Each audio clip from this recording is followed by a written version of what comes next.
IPL final ಯಾವಾಗ ಎಷ್ಟು ಗಂಟೆಗೆ ಶುರು ಎಲ್ಲ ಮಾಹಿತಿ ಈ ವಿಡಿಯೋದ ಮೂಲಕ ನೀವು ತಿಳಿದುಕೊಳ್ಬೋದು. ಎಲ್ಲರಿಗೂ ಗಿರ್ಮಿ ಕನ್ನಡ ಟಿವಿ ಯೂಟ್ಯೂಬ್ ಚಾನಲ್ಗೆ ಸುಸ್ವಾಗತ ಅಂತ ಹೇಳ್ತಾ ಬಿಡಿ ಶುರು ಮಾಡೋಕ್ಕಿಂತ ಮೊದಲು ಯಾರೆಲ್ಲ ನಮ್ಮ ಯೂಟ್ಯೂಬ್ ಚಾನಲ್ ಮೊದಲು ನೋಡ್ತಿದ್ರಿ ಅವರೆಲ್ಲ ಸಬ್ಸ್ಕ್ರೈಬ್ ಮಾಡ್ಕೊಳ್ಳಿ ಮತ್ತು ಅಲ್ಲೇ ಪಕ್ಕದಲ್ಲಿರೋ ಬೆಲ್ಲೈಕನ್ನ ಪ್ರೆಸ್ ಮಾಡಿ.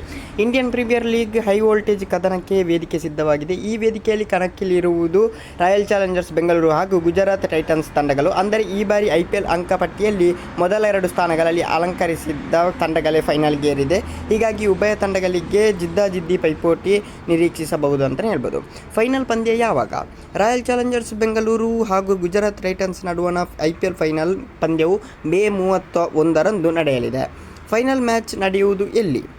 ಈ ಬಾರಿಯ ಫೈನಲ್ ಪಂದ್ಯವು ಅಹಮದಾಬಾದ್ ನರೇಂದ್ರ ಮೋದಿ ಸ್ಟೇಡಿಯಂನಲ್ಲಿ ಜರುಗಲಿದೆ.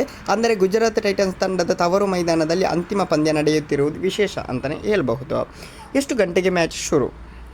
ಫೈನಲ್ ಪಂದ್ಯವು ರಾತ್ರಿ 7:30ರಿಂದ ಶುರುವಾಗಲಿದೆ. ಹಾಗೆಯೇ ಟಾಸ್ ಪ್ರಕ್ರಿಯೆ 7 ಗಂಟೆಗೆ ಶುರುವಾಗಲಿದೆ. ಓಕೆ ಗೈಸ್, ಇಷ್ಟೆಲ್ಲ ಮಾಹಿತಿ ತಿಳ್ಕೊಂಡು ಖುಷಿಯಾಗಿದೆ ಅಂತ ಅಂದ್ಕೊಳ್ತೇನೆ. ಫೈನಲ್ ಜೈ RCB ಅಂತೇಳಿ love you so much, thank you.